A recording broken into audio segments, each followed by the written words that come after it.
7h21, c'est l'heure de la revue de presse de Mohamed Ali Mouba. Bonjour. Bonjour Ismaël Kamara et bonjour à tous. Allez-y.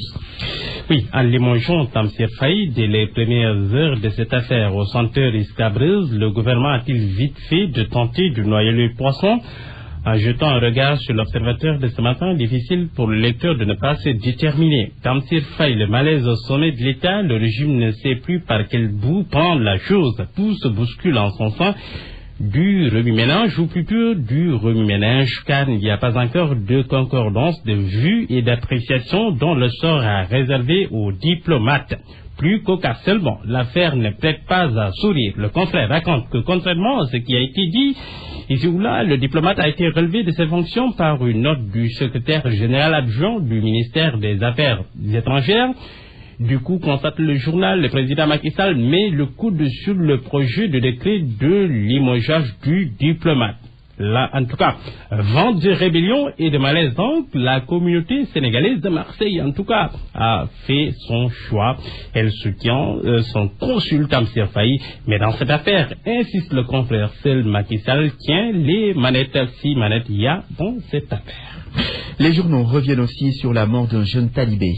Même si les quotidiens ne réservent pas leur une principale à ce drame, excepté bien sûr le populaire qui titre sur l'affaire, le sujet ne passe pas inaperçu. Les journaux reviennent tous sur la mort de Damdian, un talibé de 12 ans qui a subi des sévices corporels de la part de son maître Sambandaou jusqu'à ce que mort s'en suive. L'observateur raconte que c'est dans la journée du dimanche 26 juillet dernier que le drame s'est produit.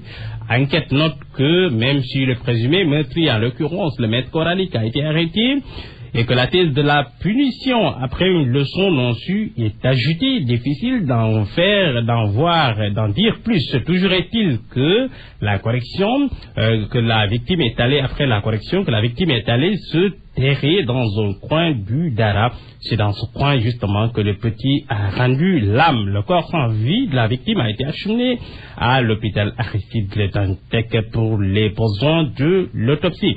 L'observateur qui revient à la charge rappelle que ce n'est pas la première fois que cette école coranique reçoit la visite de la police. Eh bien, déjà il y a plus d'un an, 3 jeunes filles avaient été violées et l'auteur des faits arrêté par la police de Yeumbeul, sans compter bien sûr l'un des pensionnaires qui avait perdu son œil à la suite de sévices infligés par son maître coranique.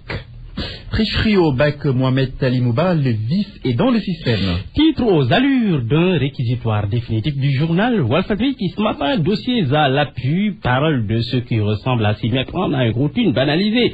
Le confrère qui semble avoir mené l'enquête expose que dans cette affaire de triche et de favoritisme que les enseignants ne sont pas blancs comme neige. Bien au contraire, ils sont au banc des accusés. Comment?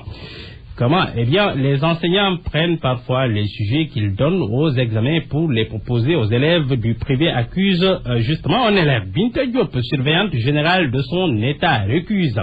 Pour elle, rien de tout cela n'est vrai. Les cours sont téléchargés à partir des téléphones portables. Autre dossier, autre sujet. À psychose de la burqa en Afrique de l'Ouest avec les attentats suicides, le quotidien fait son sujet du jour. Le président guinéen lui pose le débat, chez lui faut-il interdire ou non. Mais pour Irandao, le célèbre prêcheur, Irandao, c'est non, il se dit prêt à aller en prison si on l'interdit. Merci Mohamed Ali Mouba.